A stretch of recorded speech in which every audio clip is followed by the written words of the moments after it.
Gracia que me alcanzó, amor que no soltará. Cristo mi roca firme, mi vida en ti está. Cantaré por siempre fiel, tu bondad no cambiará. ¿En cuántas ocasiones a lo largo de tu vida has pensado, esto tengo que hacerlo de la mejor manera posible, con excelencia? Seguramente porque tu deseo es poder agradar, quién sabe, quizás en su momento a tus padres, amigos, familiares. Había algo detrás, una motivación que te movía, que te impulsaba a desear hacer todo de la mejor manera posible. Quizás en tu trabajo, para obtener un reconocimiento. Siempre hay una motivación detrás.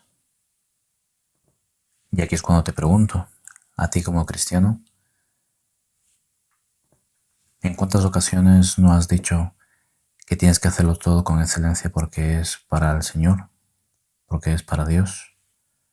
O incluso hemos podido citar 1 Corintios 14:40 para decir que todo tenemos que hacer con orden. Pues precisamente en eso estamos en estas últimas ocasiones que hemos estado hablando acerca de la primera epístola de Pablo a Timoteo. Hemos venido viendo a lo largo de los primeros capítulos precisamente esto que hemos estado hablando. Hacerlo todo con excelencia para el Señor y hacerlo en orden. Y eso es nuestro deseo, que podamos conocer cuál es ese orden que debemos llevar. Primeramente también debemos llevarlo en nuestras vidas, en nuestro día a día, pero cuanto más en la casa de Dios, en su iglesia. Todo cuanto hagamos ahí debemos hacerlo de manera ordenada y de la mejor manera posible, ya que entendemos que nuestra motivación como cristianos es agradar a nuestro Señor. Es lo que nos tiene que mover a esa excelencia y ese ánimo, ese deseo de llevar una vida en agradecimiento a aquel que nos salvó, que nos rescató, que nos dio una nueva vida. Y precisamente el ser diligentes, el ser ordenados en las cosas de Dios, es importante y nos lo pide el Señor a cada uno de nosotros. Y por eso el apóstol Pablo, allí en el versículo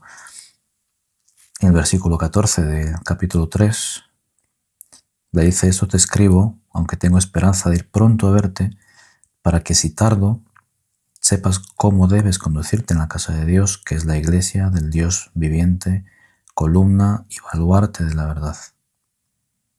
Así que esa es la motivación que tiene que haber en nosotros, una premura de todo cuanto hagamos, ponerlo siempre en práctica de la mejor manera.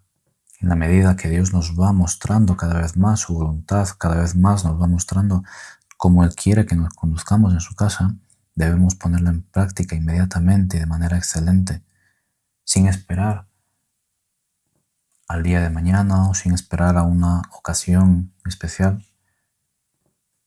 Esto es lo que el apóstol Pablo le estaba transmitiendo a Timoteo, que no quería esperar a estar ahí presente con él para transmitirle estas enseñanzas, sino que en la medida que era posible, a medida que el Señor le iba hablando, inspirando para escribir lo que hoy tenemos como las Santas Escrituras del Nuevo Testamento, le quería transmitir lo antes posible a Timoteo, para que él pudiera ponerlo en práctica allí en Éfeso, donde estaba dirigiendo esta congregación que se estaba, por un lado, contaminando con falsos maestros y se estaban levantando hombres que lo único que buscaban era su propio beneficio, lo único que buscaban era arrastrar a los miembros de la iglesia por caminos que no conducían a Cristo. Así que el apóstol Pablo no le escribe a Timoteo y le dice que lo haga como él lo crea conveniente, ni tampoco le dice que lo haga como quizás él lo hubiese hecho en su experiencia o en su conocimiento, sino que le manda a que obre de una manera determinada conforme el Espíritu Santo le mandaba. Así que aquí vemos al apóstol Pablo en el capítulo 3 dándole unas directrices muy claras, muy concisas a Timoteo. Concretamente, la que vimos la semana pasada de cómo elegir a los obispos en una iglesia, cuáles son los requisitos que el Espíritu Santo pide de aquellos que van a ser ministros de su palabra. Y también vimos, por supuesto, que estos requisitos no son únicamente exclusivos solamente para ellos, sino que cada uno de nosotros, como miembros de la iglesia, debemos buscar alcanzar esos requisitos. Debemos buscar cumplirlos también de la misma manera. También dijimos que no vamos a llegar a cumplirlos con excelencia ni completamente mientras estemos en esta vida, mientras estemos en este cuerpo de pecado. Pero sí debemos marcarlo como un objetivo de nuestro diario vivir, que el carácter de Cristo se refleje en nosotros. Porque estos requisitos que hemos visto respecto a los obispos, lo que Pablo quiere transmitir aquí es que estas personas debe haber en ellos el carácter de Cristo. Tiene que haber un fruto del Espíritu Santo evidente en ellos de que han sido transformados por el poder del Espíritu Santo y de que están reflejando, que tienen esas capacidades que el Espíritu Santo mismo les da a aquellos que Él llama a ejercer este ministerio. Por lo tanto, partiendo desde este punto, que no es el hombre, por medio de su experiencia o quizás por medio de sus conocimientos, quien pone los requisitos, sino que es el mismo Dios quien nos dice los requisitos que deben cumplir aquellos que serán sus ministros. Porque desde nuestro punto de vista humano, quizás como empresarios podemos pensar que uno u otro requisito deben ser necesarios en un pastor de una congregación, pero sin embargo, ese requisito no tiene por qué alinearse con lo que Dios pide y demanda de estos hombres. Así que continuando por la misma línea, también en los siguientes versículos del 8 al 13 que vamos a leer, también habla de los otros oficiales de la iglesia, que son los diáconos, que de la misma manera, como leeremos ahora, también tienen unos requisitos prácticamente similares a los pastores con alguna diferencia. Leamos desde el versículo 8.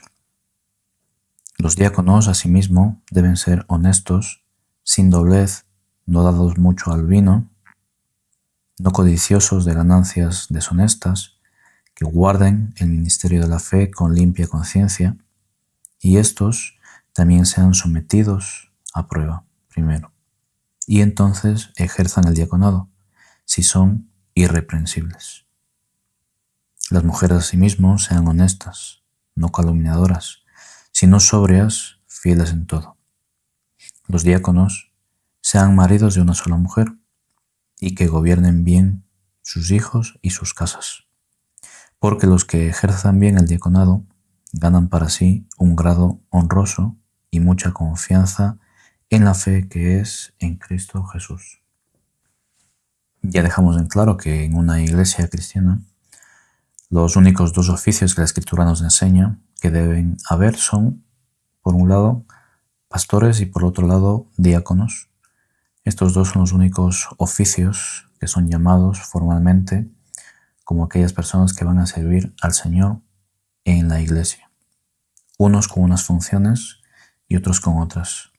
Los pastores, que ya lo vimos en su momento, son aquellos que están llamados a gobernar, a supervisar, también a alimentar, cuidar, proteger, sanar, velar por las almas de aquellos que son miembros de la congregación. Es decir, se deben ocupar de la parte espiritual, especialmente, pero no exclusivamente, ya que también tiene responsabilidades administrativas por otro lado. Así que de ahí vimos que también era necesario que hubiera una pluralidad de pastores o ancianos para que todos esos trabajos, todas esas responsabilidades se pudiesen repartir entre todos ellos, además de algo importante, de que puedan rendirse cuentas del uno al otro. Y luego tenemos el otro oficio, que son los diáconos. Quizás un oficio que en muchas ocasiones, en muchos lugares, pues se pueden usar como el comodín para meter ahí todas aquellas cosas que quizás quiere la Iglesia que hagan o que cumplan. Sin embargo, aquellos que están llamados a este oficio, al igual que los pastores, deben primeramente, por un lado, cumplir con aquellos requisitos que hemos leído, y repasémoslos un poco para que podamos entender que son básicamente similares a los que se pide a los obispos. Dice que por un lado sean honestos. Si nos fijamos, a los obispos también se les pide que sean honestos, que sean irreprensibles, así como los diáconos también deben serlo. Que no haya nada que se les pueda reprochar o por lo cual se le pudiese incluso poder llevar ante un tribunal. Que no haya nada de ese estilo en su vida, ni personal, ni familiar, ni congregacional, ni tampoco fuera, hacia los que están fuera de la iglesia. Algo muy importante nos dice que deben ser sin doblez, es decir, que no hablen una cosa en un lado y hablen otra en otro, es decir, que no sean hipócritas. Tampoco dados mucho al vino, que no sean gobernados por ningún deseo carnal, ni que tampoco sean gobernados por nada, aunque ese algo sea en sí mismo bueno, que nada de eso les gobierne. En este caso está hablando del vino, como también a los obispos les decía que no sean gobernados por el vino. Así que no exclusivamente les dice que sean abstemios o que no puedan probar el vino, sino que la idea es que no sean gobernados por esto. No codiciosos de ganancias deshonestas, de la misma manera que los pastores. Su deseo de servir en la congregación, cuando tienen ese llamado interno, ese anhelo personal de servir en la congregación, no debe estar motivado por ganancias de ningún tipo, ni económicas, ni tampoco buscando quizás puestos de privilegio o puestos en los cuales busque ser honrados de manera pecaminosa, buscando estar por encima de los demás. Entonces, en ese caso estarían buscando ganancias deshonestas para su propio beneficio. También necesitan y deben guardar el ministerio de la fe con limpia conciencia, es decir, los diáconos también necesitan conocer el mensaje del Evangelio, necesitan conocer la Escritura y guardarla con limpia conciencia. Aquí el ministerio de la fe no se refiere a la confianza que tenemos en Dios, sino se refiere al contenido mismo del Evangelio, que lo guarden con pureza, que no lo distorsionen, que no diluyan el mensaje del Evangelio, ya que recuerden que dentro de esta congregación, ahí en Éfeso, los falsos maestros estaban tergiversando el mensaje del Evangelio. Lo llama que, así como los obispos o pastores, los diáconos también deben cumplir con esto, guardar el mensaje del Evangelio. Así que si estas personas, dice que el versículo 10, estos también sean sometidos a prueba primero. Dice, estos también, es decir, los anteriores, que son los obispos, también deben ser sometidos a prueba primero. Entonces, ejerzan el diaconado si son irreprensibles. Recuerden que los obispos también se les pide que sean irreprensibles. Entonces aquí es algo importante que debemos examinar, y es que ¿qué entendemos con que sean sometidos a prueba? Es quizás ponerlos en un periodo de prueba para ver si es que funcionan o no funcionan, o quizás debemos entenderlos como un escrutinio previo antes de que ejerzan. Entonces, por lo que nos dice después, dice, entonces ejerzan el diaconado. Entendemos que lo que nos está hablando aquí es que previamente de que ellos puedan ser llamados a ejercer el ministerio, previamente deben ser sometidos a un escrutinio por parte de la congregación, por parte de los otros oficiales de la iglesia, ser examinados previamente si ellos cumplen con estos requisitos. Y para ello es necesario que la congregación pueda conocer su vida. Su vida sea abierta a la congregación para que sepan si ellos cumplen. Así que no se trata de cogerlos y poner a una persona a operar dentro de la congregación, o como obispo o como diácono, y vamos probando a ver si es que resulta o no resulta, No, eso no es lo que nos está enseñando aquí. Lo que nos enseña es que previamente, antes de ponerlos en una de estas posiciones, sean examinados. La idea de que sean sometidos a prueba es de que haya un examen previo. Y posteriormente, si es que ha sido positivo, si es que han pasado esta prueba de examen, entonces se les ponga en ese oficio de diaconado en este caso. Dice si son irreprensibles. En el caso de que no, la congregación, como veremos, tiene la obligación y la responsabilidad de no poner en estos oficios a quienes no cumplan con estos requisitos.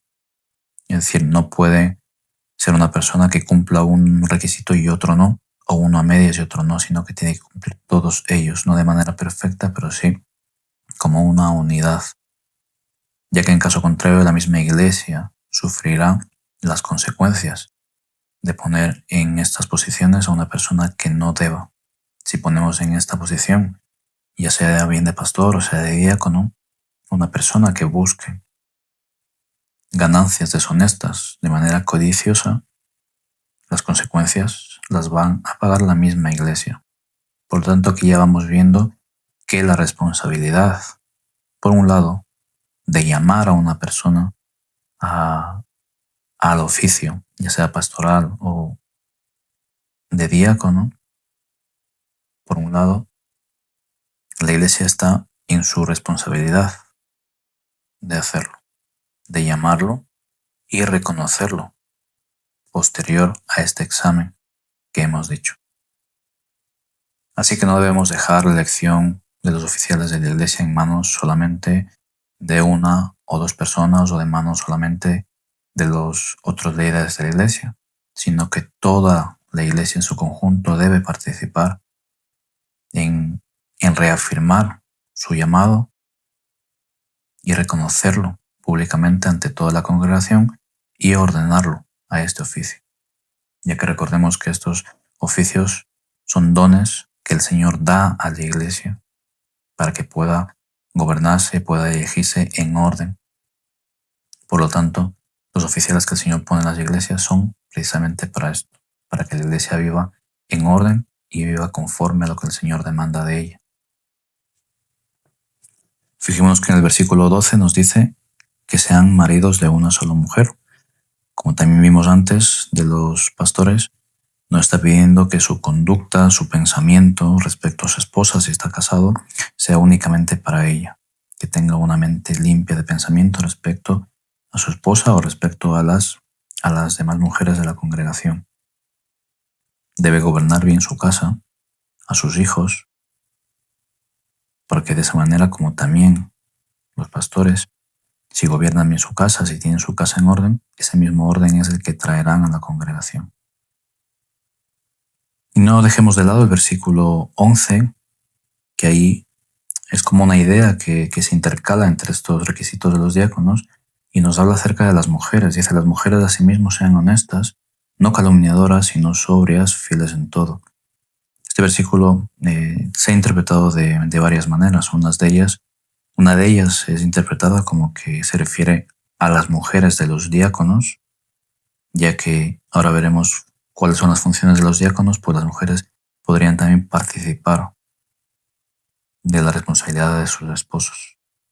Sin embargo, cuando vemos los requisitos de los pastores, no nos hace referencia a sus esposas. Por lo tanto, no podríamos entenderlo de esa manera como que se refiere a sus esposas, sino más bien deberíamos entender como aquellas mujeres, no que estén en la posición de oficial de la iglesia como diácono, sino más bien las mujeres que están dentro de la iglesia sirviendo a la iglesia. Todas esas mujeres que la misma escritura nos habla a lo largo de la historia, de que sirvieron a la iglesia, de que sirvieron al Señor Jesucristo, sirvieron a los apóstoles, sirvieron dentro de las congregaciones y también predicaron el evangelio. Entonces más bien se refiere a estas mujeres que estaban dispuestas a servir, ya que recordemos que la palabra diácono significa servidor. Cuando nos referimos a un servidor, usamos esta palabra, diácono. Un servidor en general en la iglesia. El mismo Pablo se llama a sí mismo servidor o ministro del Evangelio, usando esta palabra en su significado amplio de alguien que está sirviendo en la iglesia. Así que todos en manera amplia, de manera general, somos diáconos en la iglesia, ya que somos servidores. Quizás esta es la idea que tiene Pablo cuando nos está hablando aquí, ya que si vamos a Romanos 16, nos habla de nuestra hermana Febe y usa esta palabra, esa servidora de la iglesia. Así que quizás ese es el mejor sentido que podemos entender nosotros. No nos está hablando de un tercer oficio de mujeres diaconisas como oficiales de la iglesia, sino que nos está hablando de aquellas mujeres que están entregadas al servicio de la iglesia, cumpliendo esas funciones que son necesarias. Cuidado de los enfermos, cuidado de las viudas, de los niños, de los necesitados, viendo por esas necesidades internas dentro de la congregación. Y eso también concuerda con lo que nos enseña también la carta a Tito, en la cual nos dice que las mujeres que están en las iglesias, que son maduras, enseñen a otras mujeres, enseñen a los niños. Y también ahí en 1 Timoteo 5 dice a partir del versículo 9, estas mujeres que han servido bien, que tienen un buen testimonio, dice, cuando enviudan, cuando se quedan solas, dice, sea puesta en la lista solo la mujer viuda, no menor de 60 años, que haya sido esposa de un solo marido. Es decir, que haya sido fiel a su esposo, que tenga testimonio de buenas obras, si ha criado hijos, si ha practicado la hospitalidad, si ha lavado los pies de los santos, si ha socorrido a los afligidos, si ha practicado toda buena obra. Así que es a estas mujeres que desinteresadamente, con el amor de servir a Cristo, sirven en la iglesia, hacen todas estas buenas obras. Entonces, es a estas mujeres a quienes aquí el apóstol Pablo se está refiriendo en el versículo 11, intercalado entre los requisitos de los diáconos, de oficiales de la iglesia. ¿Y por qué los pone aquí entre medias? Ya que para Pablo, recordemos que Pablo tiene una alta estima de las mujeres y quiere que las mujeres, al igual que los varones, pero especialmente las mujeres en este contexto, sean sabias, sean prudentes, dice, sean honestas, no calumniadoras, es decir, no se dediquen a difamar, no se dediquen al chisme, que sean sobrias, que tengan una mente recta para pensar, fieles en todo. ¿Y por qué les dice esto? Porque recordemos que estos falsos maestros que estaban dentro de la iglesia, ¿qué es lo que hacían? Lo que hacían era engañar a estas mujeres. Y las llevaban y las estaban llevando por sus malos caminos, engañadas. Entonces es lo que Pablo quiere prevenir. Quiere que las mujeres no se dejen engañar de esa manera, sino todo lo contrario. Que tengan una mente recta, que tengan una mente que piense conforme a la Escritura, fieles en todo. Que sean honestas a la enseñanza, a lo que ellos realmente debían compartir, realmente debían practicar dentro de la congregación. Por lo tanto, aquí vemos lo que Pablo pide a las mujeres que quieren servir en la iglesia, que sean estas mujeres honorables, que más adelante, cuando en su momento enviuden, también sean tenidas en un lugar de honor dentro de la congregación, que también sean cuidadas por la congregación a causa de haber trabajado bien para la obra. Contrario a aquellas mujeres que eran engañadas y seguían a los falsos maestros. Así que, como hemos visto y como hemos entendido, los oficiales de la iglesia deben ser varones. Esto no significa, como ya en su momento explicamos, las funciones no dan mayor o menor valor ni al hombre ni a la mujer. Simplemente son funciones diferentes. Y como bien el apóstol Pablo mismo nos dijo claramente, cuando en el capítulo 2, versículo 11, dice, la mujer aprende en silencio con toda sujeción. Y no, aquí nos da por qué dice todo esto. Se va al inicio del todo, a cómo Dios creó. Se va al diseño original de Dios, en el cual creó al hombre y le dio esa responsabilidad de gobernar, de ser la cabeza. Y luego creó a la mujer a causa del hombre para hacer ese complemento que el hombre necesita. Y también entendemos y vimos en Génesis que dice varón y hembra los creó, a los dos en igualdad de dignidad, en igualdad de valor delante de Dios. Sin embargo, a cada uno de ellos con funciones diferentes, dotados con dones diferentes para aquello que Dios pide a cada uno de ellos ejercer. Así que aquí debemos nosotros desestimar, así como desestimamos que no puede haber un pastorado femenino, también desestimamos que no puede haber diaconisas oficiales en las iglesias, ya que simplemente no podrían cumplir con lo que nos dice el versículo 12 en este caso, que sean maridos de una sola mujer. No sería lógico. Así como no puede haber pastoras, porque tampoco puede haber pastoras que sean marido de una sola mujer. Pero el principal argumento, que no lo damos nosotros, sino que lo da Pablo, lo vemos ahí en el capítulo 2. Y el principal argumento es que el diseño original de Dios fue así. Le dio al hombre la responsabilidad y a la mujer otra. Al uno de gobernar y el otro de ser complemento idóneo. Así que nuestra obligación, como hemos empezado diciendo, es que nuestro deseo, nuestra motivación sea vivir en orden y sea vivir conforme a lo que Dios demanda de nosotros como iglesia y no conforme a lo que la sociedad o mi pensamiento me mueva o me pida hacer. Por lo tanto, si por un lado dijimos que los pastores tienen esa responsabilidad principalmente de lo espiritual, vamos a ver que los diáconos, por otra parte, tienen su principal responsabilidad lo material, lo físico. Y para esto tenemos que irnos a Hechos capítulo 6, versículos del 1 al 6, donde vemos que a causa de que la iglesia iba creciendo en número, pues había un cierto desorden. Y les pasaba lo mismo que le pasó inicialmente a Moisés, que debía ocuparse de todo. Y finalmente, si te ocupas de todo, no puedes ocuparte bien de cada una de las cosas. Entonces, vemos que dice el versículo 2 del capítulo 6 de Hechos, entonces los 12 convocaron a la multitud de los discípulos y dijeron, no es justo que nosotros dejemos la palabra de Dios para servir a las mesas.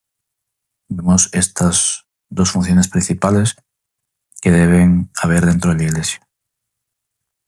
Por una parte, la parte espiritual, ocuparse de la palabra de Dios y la oración, y por otro lado, la parte material, que es servir a las mesas. Versículo 3. Buscad pues, hermanos, entre vosotros a 7 varones de buen testimonio, llenos del Espíritu Santo y de sabiduría, a quienes encarguemos de este trabajo. Entonces aquí ya debemos identificar que a quienes encomendaron los apóstoles buscar estas personas con estos requisitos es a la congregación. La iglesia es la que tiene que buscar, identificar y llamar a esa posición y reconocerlos públicamente. Así que aquí nos dice, lo que deben buscar los hermanos es personas de buen testimonio, llenos del Espíritu Santo. Así que eran personas que estaban entre ellos, que convivían con ellos, que les conocían su testimonio, conocían su vida y por lo tanto podían identificar que eran llenos del Espíritu Santo. Lo que más adelante el apóstol Pablo da más claridad y es cuando nos da esos requisitos un poco más claros de lo que de lo que se entendía como de buen testimonio y llenos del Espíritu Santo. Los requisitos que hemos leído ahí en 1 de Timoteo 3. Así que aquí ya nos vamos a adentrar y vamos a tener en claro que, por una parte, los pastores principalmente se ocupan de la parte espiritual y, por otra parte, los diáconos se van a ocupar de esa parte material, es decir, de ese ministerio de misericordia, de proveer a las mesas, es decir, aquellas necesidades físicas de los miembros de la iglesia, de esas familias que pasen necesidades, de encargarse de ellos, de visitarlas, ver lo que necesitan, proveerles por medio de recoger los alimentos, proveer las necesidades físicas de de la iglesia, preparar la iglesia para que la iglesia para que la congregación pueda reunirse. Así que de todas esas cuestiones se van a encargar los diáconos. Y precisamente por eso da uno de los requisitos, dice que sean sin doblez, es decir, que no haya hipocresía en ellos, ya que como visitarán cada una de las familias para conocer sus necesidades, no pueden andar ni en el chisme, ni tampoco ser hipócritas. Y deben ser dirigidos y gobernados, llenos del Espíritu Santo, gobernados por la palabra de Dios. Por eso también uno de los requisitos es que guarden el ministerio de la fe con limpia conciencia. Así que vemos aquí en Timoteo, de manera más amplia, de manera desarrollada, aquello que de manera un poco más sencilla se dijo inicialmente en Hechos 6, de buen testimonio y llenos del Espíritu Santo. Así que ya vemos esas dos partes. Por una parte, la palabra de Dios y la oración, y por otro lado, el servicio a las mesas. Esas dos funciones de manera amplia son las que deben llevar a cabo y ejercer aquellos que son llamados a ser oficiales de la iglesia. Se dan cuenta que detrás de estas dos partes radica el anhelo y el deseo de servicio. Así como el Señor Jesucristo no vino para ser servido, sino para servir, ese es el ejemplo que tiene que verse en los oficiales de la iglesia. Un liderazgo no para ser servidos, no un liderazgo para enseñorearse de la congregación, sino un liderazgo que está encaminado a servir. Ese es el verdadero enfoque del liderazgo de la iglesia. Aquellos que están puestos ahí para el servicio de cada uno de los que formen parte de esa congregación, para proveer para esas necesidades, por un lado espirituales y por otro lado las físicas para aquellos que no pueden proveer para sí mismos en sus casas.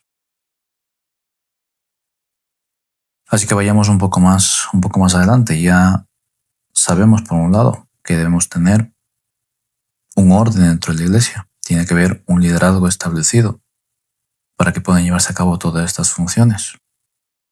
Y hemos visto que ese liderazgo tiene que ser elegido por medio de identificar estos requisitos bíblicos, llamarlos, reconocerlos y ordenarlos públicamente para que ejerzan ese ministerio. Pero por otro lado, nos debemos preguntar el cómo se lleva esto a cabo. ¿Quién lo hace? ¿Cómo lo hace?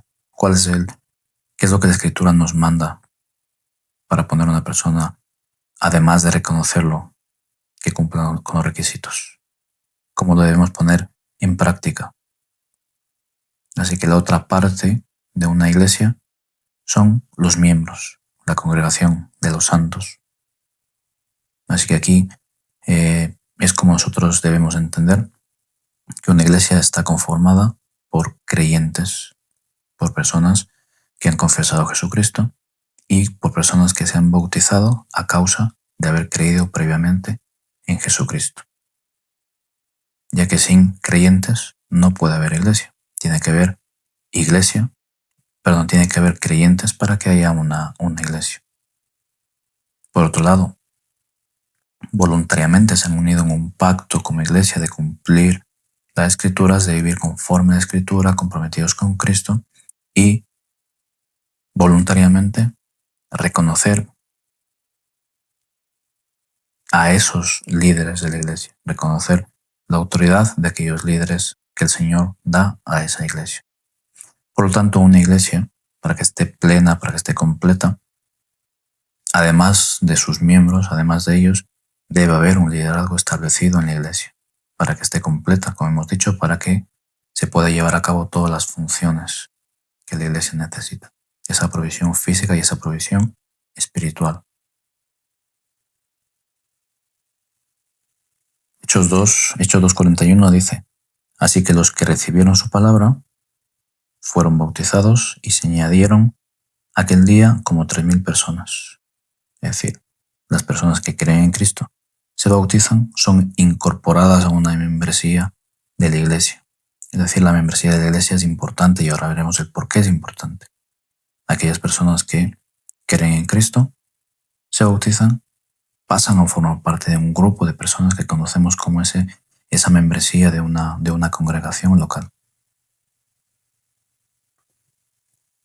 También seguimos adelante, el versículo 42 del capítulo 2 de Hechos dice: y perseveraban en la doctrina de los apóstoles, en la comunión unos con otros, en el partimiento del pan y en las oraciones. Así que una iglesia, además de haber creyentes dentro de ella, estos creyentes deben estar comprometidos a guardar las enseñanzas de los apóstoles, es decir, a guardar las escrituras, a cumplirlas y a vivir conforme a ellas. Y además deben buscar tener comunión unos con otros, como bien nos dice este versículo. ¿Para qué? Para compartir el partimiento del pan y las oraciones. Así que vemos aquí bíblicamente que la Escritura nos manda a que si creemos en Cristo, nos bautizamos porque hemos creído en Él, estamos obligados por Cristo, por aquel en quien hemos creído, a incorporarnos a una iglesia local, a formar parte de un grupo de hermanos para compartir unos con otros, para edificarnos unos a otros y perseverar juntos en la doctrina de los apóstoles. Así que vemos que bíblicamente es un mandato del Señor vivir en comunidad, vivir en una comunidad cristiana, participar de ella, ser fiel a la palabra del Señor primeramente y estar dispuesto a vivir en comunión unos con otros. Esto donde nos tiene que llevar y es a reflexionar que cuando hablamos de membresía de la iglesia no es algo inventado por el hombre, es algo que Dios nos manda a que tiene que existir en su iglesia. Ya que recuerden que lo que ocurre espiritualmente debe manifestarse en lo físico.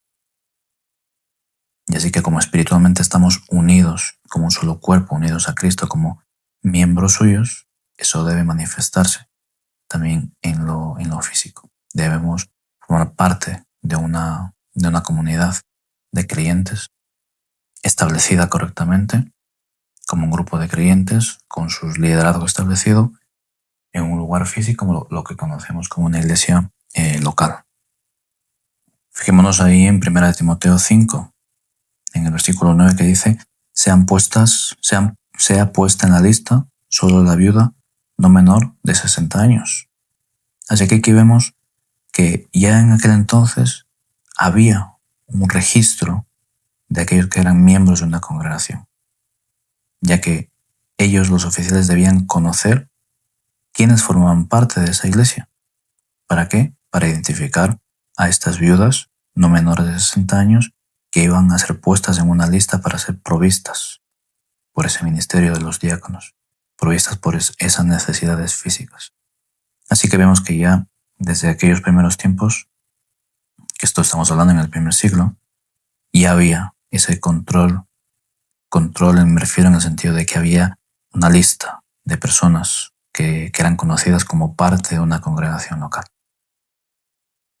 Así que, mis hermanos, debemos entender que es necesario y es importante, y ahora vamos a entrar un poco más, el por qué es importante el ser reconocidos como miembros de una iglesia, porque eso nos va a dar a nosotros, por una parte, unas libertades, unos derechos, pero también el Señor nos va a exigir unas responsabilidades al ser miembros de su iglesia.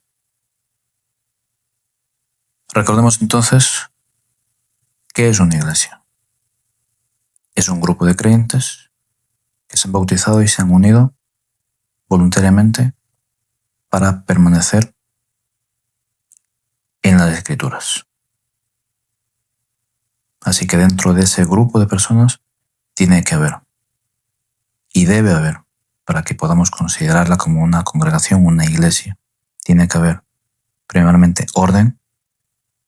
Dentro de ese orden debe existir la predicación fiel de la palabra, debe tener un liderazgo establecido y, muy importante, se debe ejercer la disciplina, se deben administrar las ordenanzas y, como ya vimos, tiene que haber comunión entre los miembros de esa congregación.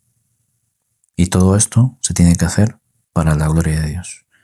Eso básicamente es lo que tenemos que ver, identificar y tener en un grupo de personas que se llama iglesia. Porque si no hay nada de esto, solamente es un grupo de personas que se reúne quizás a comer o a compartir un domingo en la mañana, pero no se reúne para la gloria de Dios. No se reúne para hacer y cumplir lo que Dios manda. Que se predique la palabra por medio de un liderazgo establecido, que se ejerza disciplina, es decir, que se haga las cosas en orden y decentemente. Y aquí es cuando entramos ya. Y si ya hemos entendido esto, debemos entrar a saber cómo esto funciona en el día a día, en la práctica en la iglesia. Por un lado vamos a tener los líderes de la iglesia, que son los oficiales, concretamente los pastores, a quienes Dios ha delegado una autoridad. Ellos no son autoridad en sí mismos, sino que la autoridad que Dios les delega la tienen siempre y cuando ellos estén sujetos a la Escritura. Porque recordemos que la cabeza de la iglesia es Cristo. Por lo tanto, aquellos que sirven a Cristo deben sujetarse a sus enseñanzas y a lo que Él manda y demanda. Y por otro lado debemos tener a su membresía, que a la membresía también le ha dado una obligación y una responsabilidad. Esto es lo que conocemos y lo debemos a llamar como las llaves del reino. Imaginémonos que son dos llaves que abren una puerta. Una llave la tienen los pastores, que es la llave de la autoridad, y por otro lado, los miembros de la iglesia tienen la otra llave que conoceremos como la llave de la libertad. Así que entre las dos llaves debe haber esa consonancia en todo cuanto se haga en la iglesia para poder abrir la puerta del reino de los cielos. Aquí vamos a irnos a Mateo 16 primeramente. Vamos a Mateo 16, el versículo 16, cuando Pedro responde a la pregunta del Señor Jesús. ¿Quién decís vosotros? Le está hablando a todos los apóstoles. ¿Qué soy yo? Y Pedro, de manera conjunta, en nombre de todos los apóstoles, contesta: tú eres el Cristo, el Hijo del Dios viviente. Esa afirmación de Pedro es muy importante, porque posteriormente el Señor Jesús dice: tú eres Pedro, sobre esta roca edificaré mi iglesia. ¿Cuál es esa roca? Esa verdad que Pedro confesó, que él era el Cristo, el Hijo del Dios viviente. Nos dice el versículo 19 de Mateo 16: y a ti te daré las llaves del reino de los cielos. Y todo lo que atares en la tierra será atado en los cielos, y todo lo que desatares en la tierra será desatado en los cielos. Aquí ya vemos que aquellas llaves de las que le está hablando el Señor a Pedro, algo figurado, es para poner en consonancia aquellas decisiones que se toman aquí en la tierra para que sean igual de válidas en los cielos. Lo que se haga físicamente sea reflejado en lo espiritual y viceversa. Y esto se lo da a Pedro sobre esa afirmación, sobre la cual será edificada su iglesia. Recuerden que en Efesios capítulo 4 y capítulo 2 nos habla de que el Señor ha dado pastores y maestros, evangelistas. ¿Para qué? Para que sigan construyendo este edificio que es el cuerpo del Señor, que es la iglesia, que siga siendo construido. Así que debemos entender que la iglesia es un conjunto de creyentes, que es una unidad que trabaja juntos en consonancia, en armonía, todos los miembros de la iglesia. Tanto los líderes como los miembros trabajan juntos y juntos deben ponerse de acuerdo para que todo aquello que juntos aten en la tierra también sea atado en los cielos, y aquello que desaten en la tierra también sea desatado en los cielos. Aquí debemos irnos nuevamente a Mateo 18. Mateo 18 del 15 en adelante nos está hablando de esta aplicación de la disciplina. Y aquí, cuando se aplica la disciplina, no nos dice que el pastor unilateralmente aplica disciplina en la iglesia. Vemos el versículo 17, dice: si no lo oyeres, si no los oyere a ellos, dilo a la iglesia. Y cuando se debe aplicar en la iglesia la disciplina, voy primeramente de manera privada a mi hermano. Si no me oye, llevo testigos, y si no me oye, ya me manda a que vaya a la iglesia, al conjunto de los miembros. Por lo tanto, para poder ejercer esta disciplina, para que la iglesia pueda tomar una decisión, debe haber una consonancia entre los miembros en su conjunto y el liderazgo de la iglesia.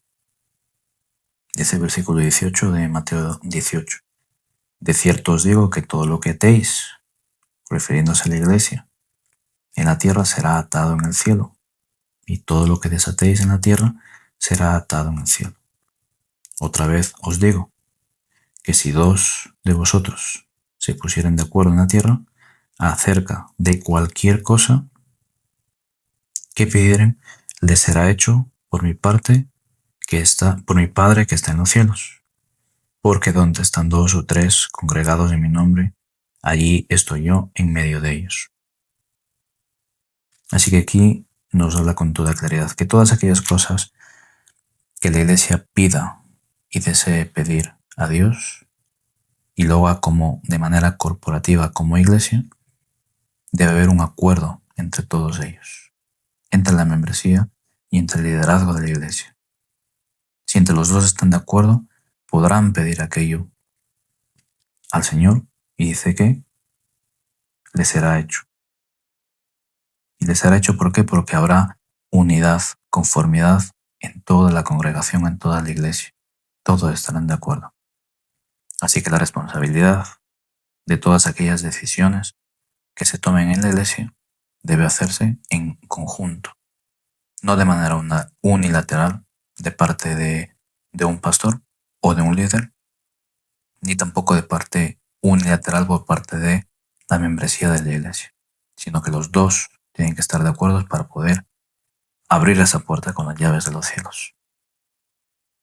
Por eso aquí es importante el versículo 20, donde están dos o tres congregados en mi nombre, ahí estoy yo en medio de ellos. No está hablando de una congregación pequeña, ni una reunión pequeña de creyentes, sino no está hablando en el contexto de iglesia.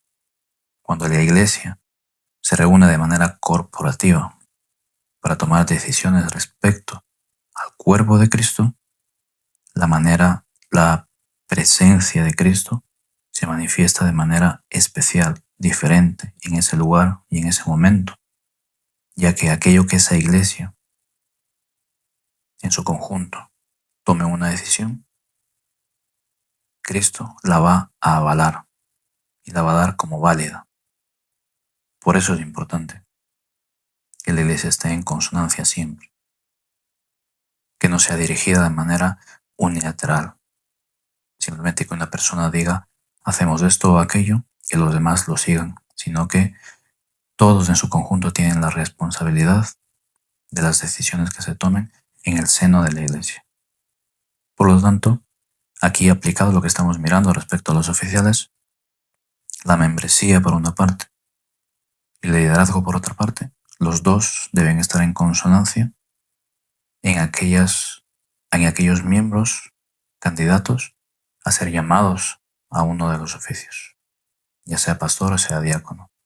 Todo en su conjunto debe haber una armonía en la decisión, todo en su conjunto deben reconocer y llamar a esa persona, lo deben reconocer públicamente y debe ser ordenado públicamente por medio de la autoridad de los pastores y por medio de la libertad de la iglesia para llamar y reconocer a ese candidato. Todo aquí está la importancia de la membresía de la iglesia. Porque aquellos que son miembros de una iglesia local tienen esta libertad y esta responsabilidad de formar parte y tomar parte en las decisiones corporativas de una congregación.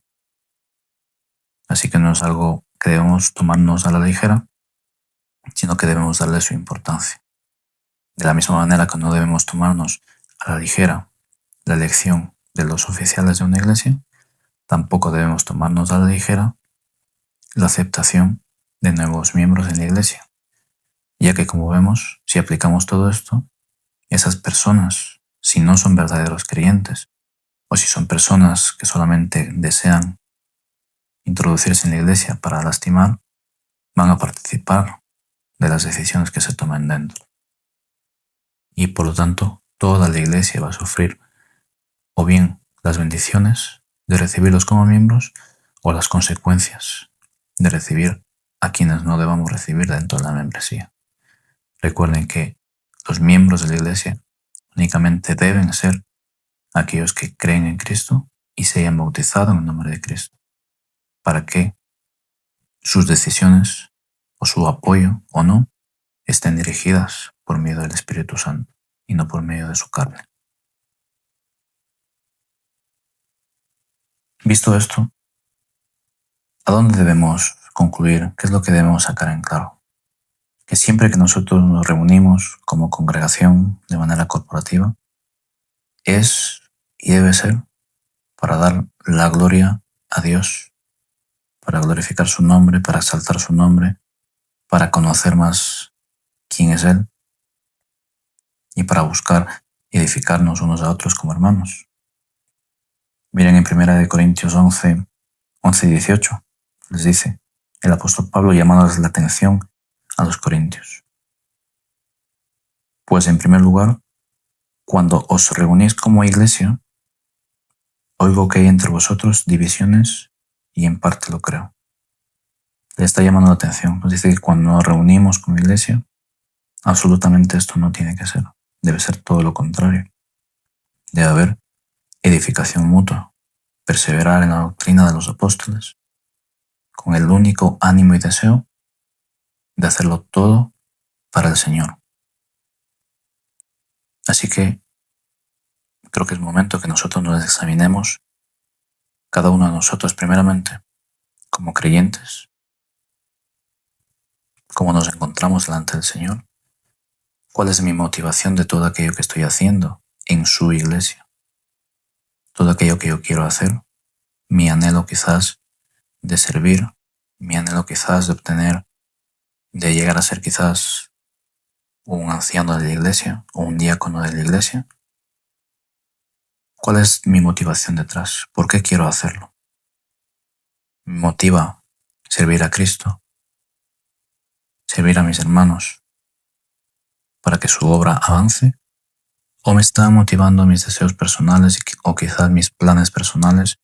¿O quizás, incluso peor, me están llevando a buscar mi propio beneficio personal a través de la iglesia? ¿Qué me está moviendo? ¿Qué me está motivando a ser parte de una congregación? ¿Estoy siendo responsable ante mis obligaciones como miembro de la iglesia? ¿Estoy participando con una conciencia limpia en las decisiones? ¿Apruebo sabiamente las decisiones de mi congregación? ¿O simplemente digo un sí o un no para agradar a quizás al líder de la iglesia? Recuerden que esa es mi obligación como miembro. Que mis decisiones sean guiadas por el Espíritu Santo y sea para la edificación de la iglesia. No puedo participar en cosas que vayan en contra de la Escritura. Recuerden que la Escritura nos deja muy en claro que si queremos estar de parte de Dios, no podemos estar de parte del mundo. Por lo tanto, mis decisiones siempre deben buscar agradar a mi Señor.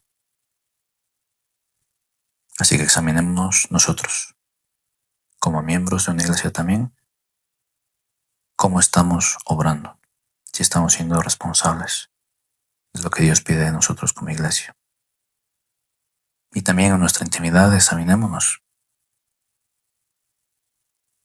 ¿Cumplo estos requisitos que Dios pide no solamente a los oficiales de la iglesia, sino a mí como miembro? ¿Puedo presentarme delante de Dios dentro de mis limitaciones humanas como irreprensible? ¿O qué dirá el Señor de mí, de mi comportamiento, de mi manera de pensar, de mi trato hacia los demás?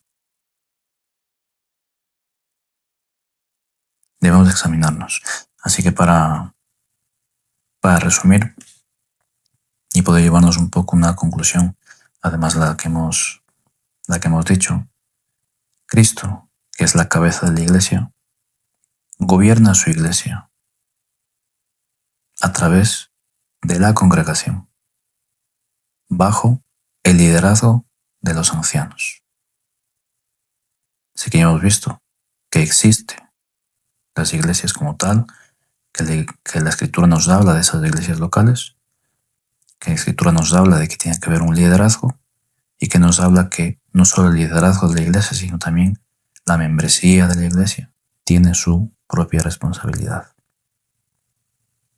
Así que Cristo gobierna su iglesia a través de la congregación bajo el liderazgo de los ancianos.